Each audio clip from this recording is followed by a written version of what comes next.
Railway recruitment cell నుంచి ఉద్యోగాల భర్తీకి సంబంధించిన ఒక నోటిఫికేషన్ అయితే విడుదలైంది. Secunderabad head quarters, south central railway head quarters సికింద్రాబాద్లో మనకు 21 ఖాళీలు ఉన్నాయి.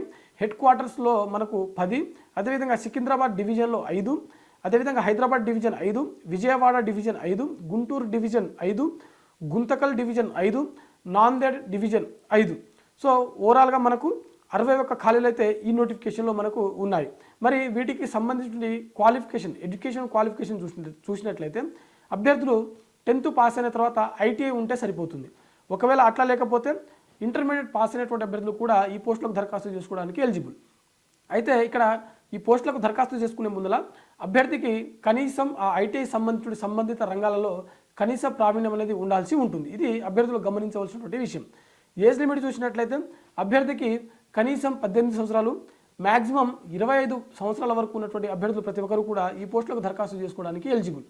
ఎస్టీ, ఎస్సీ మరియు ఓబీసీకి చెందినటువంటి అభ్యర్థులు ఎవరైతే ఉంటారో వారికి ప్రభుత్వ నిబంధనల ప్రకారం వయో సడలింపు అనేది వర్తిస్తుంది.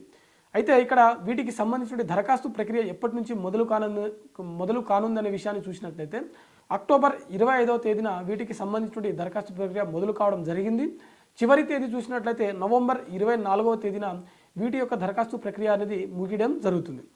అయితే ఇక్కడ అభ్యర్థులు గమనించవలసిన విషయం ఏంటంటే వీటికి సంబంధించిన దరఖాస్తు ప్రక్రియ కేవలం ఆన్లైన్లో మాత్రమే ఉంటుంది. ఆ దరఖాస్తు ఫీజు వచ్చేసరికి మనకు ఆల్ క్యాండిడేట్స్కి కంపల్సరీగా 500 రూపాయలు చెల్లించాల్సి ఉంటుంది.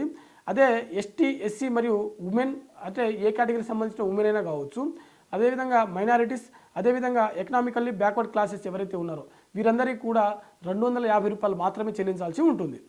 అయితే వీటి యొక్క సెలక్షన్ ప్రాసెస్ ఏ విధంగా ఉంటుంది అని చూసినట్లయితే అభ్యర్థులు దరఖాస్తు చేసుకున్న ఆధారంగా, అంటే మీరు దరఖాస్తు చేసుకుంటారు కదా, మీ యొక్క సర్టిఫికేట్ల వెరిఫికేషన్ ద్వారా మాత్రమే ఈ పోస్టుల యొక్క ఎంపిక ప్రక్రియ అనేది నిర్వహించడం జరుగుతుంది. అంటే అభ్యర్థులకు ఎలాంటి పరీక్ష అనేది నిర్వహించాలని చెప్పి ఇక్కడ అయితే మనకు మెన్షన్ చేయడం జరిగింది.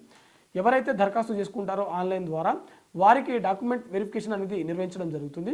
ఈ డాక్యుమెంట్ వెరిఫికేషన్తో పాటుగా అభ్యర్థులకు సంబంధిత రంగాలలో ప్రావీణ్యం ఉందా, లేకుంటే వర్క్ వస్తుందా రాదా అనేది ఒక చిన్న టెస్ట్ అనేది పెట్టడం జరుగుతుంది, లైక్ ప్రాక్టికల్ ఎగ్జామ్ లాగా అనమాట. ఓకేనా.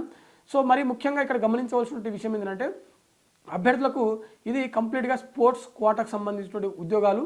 ఈ స్పోర్ట్స్ కోటాలో అంటే ఏ సంబంధిత రంగాలలో మీరు, అంటే ఫర్ ఎగ్జాంపుల్ క్రికెట్ కావచ్చు, లేకుంటే కబడ్డీ కావచ్చు, ఇతర ఏ సంబంధించిన సరే, వాలీబాల్, ఫుట్బాల్, ఏదైనా సరే మీ సంబంధితటువంటి స్పోర్ట్స్ ఏదైతే ఉంటాయో ఆ స్పోర్ట్స్ సంబంధించిన టెస్ట్ అనేది అక్కడ ఖచ్చితంగా నిర్వహించడం జరుగుతుంది. సో ఇది అభ్యర్థులు గమనించవలసినటువంటి విషయం. వాటి ఆధారంగానే సెలక్షన్ ప్రాసెస్ అనేది ఇక్కడ నిర్వహించడం జరుగుతుంది.